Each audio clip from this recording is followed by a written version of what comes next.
শুভ দুপুর বন্ধুরা, সকলে কেমন আছো? আশা করছি তোমরা সকলে ভালো আছো, সুস্থ আছো, যে যেখানে আছো। আর যে যেখান থেকে ভিডিওটি আমার দেখছো তাদের জন্য রইল অনেক অনেক ভালোবাসা। এই দেখো, এখন ভাত খাওয়ার সময়, কর্তামশাই স্নান হয়ে গেছে, তারই জন্য খাবারটা আমি রেডি করছি। আমরাও খাবো। আমার ছেলে একটু পরে খাবে বলছে, ও পড়তে বসেছে, পড়ছে। ঠিক আছে, একটু পরে খা। তো আমি খাবারটা ঢাকা দিয়ে আমরা খেতে বসবো, কারণ বেলা হয়ে গেছে গো, 2:30টার মতো বাজছে। চলো, আমরা তো দুপুরে খাওয়া দাওয়া করে নিই। আজকে রান্না করেছিলাম পটল ভাজা আর কলমি শাক ভাজা আর মাছের কারি, আর কিছু করিনি। এই দিয়ে দুপুরে রান্নাবান্না হয়েছে, খাওয়া হয়ে যাবে। এখন বিকেলবেলা এই ভূতসোনা ছাদে খেলছে, দেখছো? চলো, সন্ধ্যাবেলা আজকে আমাদের বিয়ে বাড়ি আছে, তো আমি শাড়ি তো পরে নিয়েছি। আমি কিন্তু মেকআপ করতে কিছু পারি না, সিম্পল একটা শাড়ি পরে আর এই যে একটু চুলটা একটু পেছন থেকে ক্লিপ লাগিয়ে চলে যাব, কারণ আমি একদম সাজাগোজার ব্যাপারে কিছুই জানি না বা করতেও ভালোবাসি না। দেখো আমাকে কেমন লাগছে তোমরা কিন্তু জানিও। হ্যাঁ, এই শাড়িটা পরে আমাকে কেমন লাগছে তোমরা জানাবে। এটা একটা ওপারা সিল্ক, বহু বছর হয়ে গেল, 4-5 বছর হয়ে গেছে শাড়িটা। তো এখন বিয়ে বাড়িতে আমরা এসেছি, খাওয়া দাওয়ার টেবিলে বসেছি। প্রথমে আমাদেরকে ভেজিটেবিল চপ আর স্যালাড আর একটু সস দিয়ে গেছে, সেটাই বসে বসে খাচ্ছিলাম। এই দেখো, পুরিও এসেছে, ছোলার ডাল আছে সাথে।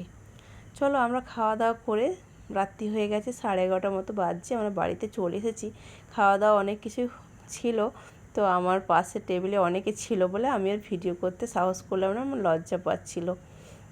তো এটা পরের দিন সকালবেলা ঘুম থেকে উঠে কিছু কাজকর্ম করে এখন চা করে নিচ্ছি। একটু সকালে চা তো আমার খুব পছন্দ, লিকার চা একটু খেতেই হবে, কাজ না হলে করতে পারবো না। ভাতের চালটা ভিজিয়ে রাখি, কারণ সকালে যদি ভাতের চালটা আমি ভিজিয়ে রাখি, ভাতটা কিন্তু খুব তাড়াতাড়ি হয়ে যায়। যারা গ্যাসে রান্না করো তারা কিন্তু ভাতের চালটা সকালেই ভিজিয়ে রেখো, দেখবে চালটা যদি তোমার ভেজানো থাকে, ভাতটা কিন্তু খুব তাড়াতাড়ি হয়ে যায়। আদা দেওয়ার পর জলটা আমার ফুটে গেছে, তারপর আমি চিনি আর চা পাতা দিয়ে গ্যাসটা বন্ধ করে দেব। আজকে সকালে একটু আলু ভাজা করব মুড়ি খাবার জন্য। সকালে মুড়ি খাওয়ার জন্য কিছুটা একটু করতে হবে, তো আলুটা আমি কেটে নিয়ে এলাম, রেখেছি, ওটা একটু ভাজা করব। চাটা আগে দিয়ে দিই, কর্তামশাই বলছে একটু চা দাও চা দাও। চলো আমি একটু চা খাবো, তার সাথে একসাথে বসে গল্প করতে করতে 5 মিনিট, তারপরে কিন্তু বাকি কাজগুলো করব। সকালে একটু চা খাওয়া না হলে হয় না আমার। চাটা আমি এখন ছেঁকে নিচ্ছি। তোমরা জানাবে তো তোমরা গরমে কে কে চা খাও। আমি তো খাই, শরবতও খাই, চাও খাই। বাজে নেশা বলতে পারো, চা না খেলে আমার মাথা ধরে থাকে। চলো, ভূতসোনাকেও একটু ছেড়ে দিতে হবে। ভূতসোনার সঙ্গে আমার এখন যুদ্ধ চলছে, ওকে আমি ছাড়বো না, আর ও মুখে করে দরজাটা ঠেলছে, দেখছো দেখছো? এই হচ্ছে, ও গুন্ডা হয়ে গেছে জানো তো। হ্যাঁ, খুব দুষ্টু। দরজাটা ঠেলে দিল, তারপরে আমি ওকে ছেড়ে দিয়ে চলে এলাম। স্নান হয়ে গেছে আমার। এখন একটা কথা বলছি তোমাদেরকে, আমার একটা তক্তপোষ আছে, তক্তপোষটার মধ্যে কীভাবে ঘুণ ধরেছে তোমরা দেখো। দেখছো কি গুঁড়ি গুঁড়ি গুঁড়ি গুঁড়ি পোকা হয়েছে। বলছি খাটটা তুলে নিয়ে যে ফেলে দাও, বাইরে গিয়ে রাখো, নাহলে আমার তক্তপোষটার সাথে সাথে আমার শোকেসের কাঠগুলো নষ্ট করে দেবে। সিংহাসনটা তো ঘুণ ধরে যাচ্ছে, কিছুতেই আর এটা সরানো হচ্ছে না। আমারও মনটা খারাপ হয়ে যাচ্ছে, দেখেও বিরক্ত লাগছে। এগুলো কিন্তু ধুলো নোংরা না বন্ধুরা, এগুলো কাঠের থেকে খাটের যে গুঁড়ো গুঁড়ো ডাস্ট পোকাতে ফেলছে সেগুলোই পড়ছে। রং করা আছে, প্রাইমার দেওয়া আছে, ঘুণ ধরা বিষও দেওয়া আছে। ওই দেখো ওষুধের কৌটোটা সাইডে রাখাও আছে, কিন্তু কোনো কিছুতেই একে আর ঠিক করা যাচ্ছে না।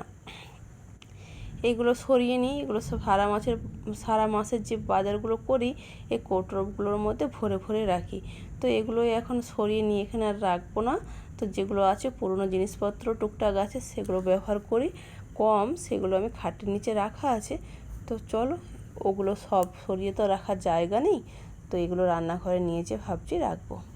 তো অনেকক্ষণ হলো, একটু জল আমি খাই, জল তেষ্টা পাচ্ছে, তারপরে বাকি কাজগুলো করব।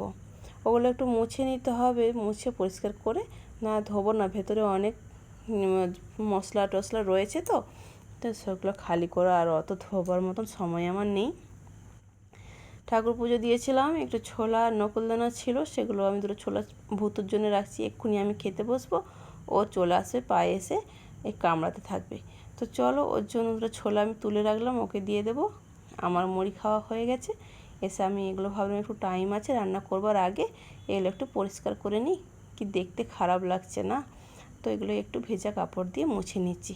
আবার ধুতে গেলে জানো তো অনেকটা সময় লাগবে, আর ভেতরে কিন্তু মশলাপাতি টুকটাক রয়েছে, এইটাই মাত্র খালি রয়েছে। আমিও বাজার করব 2-1 দিনের মধ্যে, বাজার আমার শেষ হয়ে এসেছে। তো সেই জন্য আমি ভাবলাম এগুলো সরিয়ে রাখে পরিষ্কার করে, তো বাজার আসলে রাখতে আমার সুবিধা হবে। কি অবস্থা করেছে বন্ধুরা খাটটার, কি বলবো তোমাদেরকে, আমার দেখেই কান্না পাচ্ছে। কি যে করব কিছু বুঝতেও পারছি না। একজন মিস্ত্রিকে ডেকেছিলাম, বললাম দেখো কি করা যায়, এটা না হয় বিক্রি করা তো যাবে না, তো বাইরেই অন্তত বের করে ফেলে দাও। পোকায় কাটে যখন নষ্ট হয়ে গেছে আর কি করা যাবে। আজকে পেঁপের তরকারি একটু করব, আর আম আছে, একটু আমের চাটনি করব, আর একটু পনিরের তরকারি করব। আজকে নিরামিষ রান্না হবে। চলো আমটা কেটে নিচ্ছি। আমার ছেলে কিন্তু 4-5টা আম পেড়ে এনেছিল, তারই মধ্যে ছিল, ওই একটা একটা করে রান্না করছি আর খাওয়া হচ্ছে। আমগুলো একদম টক নেই, টক করলে একদম খেতে ভালো লাগছে না। আর তোমরা কে কে আম গুঁড়ো বানাতে পারো জানাবে তো। আমিও ভালোবাসি খেতে, তো বানাতে আমি খুব একটা ভালো পারি না। করি না যে তা নয়, কিন্তু খুব একটা ভালোভাবে করতে পারি না। আমগুলো কেটে নিলাম। এটা না সেদ্ধ হতে চাইছে না আমটা, জানো তো, ওই জন্য আরও মাঝখান থেকে একটু করে কেটে দিলাম, দিয়ে অল্প করে সর্ষে লঙ্কা ফোড়ন দিয়েছি। আমগুলো আবার ছেড়ে দেবো, একটু নুন হলুদ দিয়ে ঠান্ডা দিয়ে আমটা একটু ভেজে তারপরে জল দিয়ে দেবো। আমটা সেদ্ধ হয়ে গেলে একটু মিষ্টি দিয়ে উপর থেকে একটু ভাজা জিরের গুঁড়ো দিয়ে নামিয়ে নেব। হয়ে যাবে আমার আমের চাটনি।